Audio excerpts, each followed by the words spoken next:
महर्षि, आप आचार्य गणपति भट्ट जी हैं। महर्षि, आप राष्ट्रीय संस्कृत विश्वविद्यालय में वेदांत के प्राध्यापक हैं। 45 साल से वेदों का अध्ययन और शिक्षण निरंतर कर रहे हैं। महर्षि, आपने ऋग्वेद, ब्रह्म विद्या, वेदांत विद्या और न्याय शास्त्र का अध्ययन किया है। और आज के जो माधव पीठाधिपति मंत्रालय में और कामकोटि कांचीपुरम पीठाधीश्वर शंकराचार्य जी हैं, वो आपसे शिक्षा ग्रहण किए हाँ हैं हाँ। महर्षि।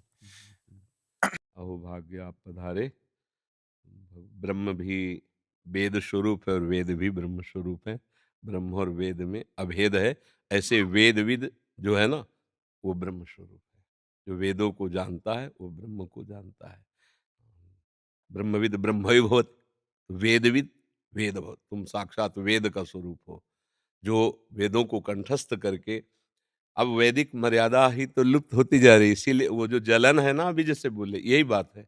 वैदिक मर्यादा लुप्त होती जा रही है।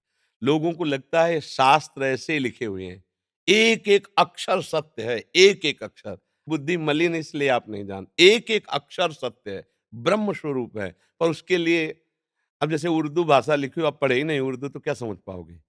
ऐसे ही अंतःकरण पवित्र और बुद्धि शुद्ध, तभी आप वेद का भाव समझ पाएंगे। नहीं, वेद वेद का भाव कैसे शास्त्रों का भाव। लोगों को लगता है शास्त्रों ऐसे नहीं, एक एक अक्षर सत्य है। तुम अपने अहंकार से, जाति पक्ष से, बुद्धि पक्ष से बोल रहे हो, इसलिए तुम उनको नहीं समझ पाओगे। वो समाधि में लिखे गए हैं।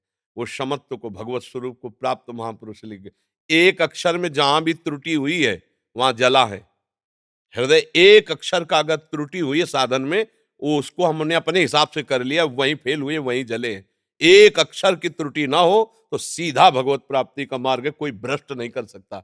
शास्त्र के अनुसार चलना तो अच्छा है। और अधिक नवयुवकों को प्रेरित कीजिए, वैदिक सिद्धांत से युक्त कीजिए, भागवतिक भाव से युक्त कीजिए। आप तिरुपति में ही विराजते हैं महाराज जी। है तिरुपति में विराजते हैं, उधर अच्छा ही रहते हैं। जी। तिरुपति जी। जी, जी। जय जय।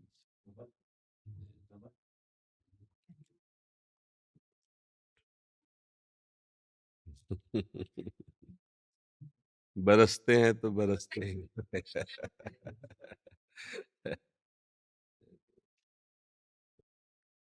बड़ी कृपा, बड़ा वात्सल्य आपका।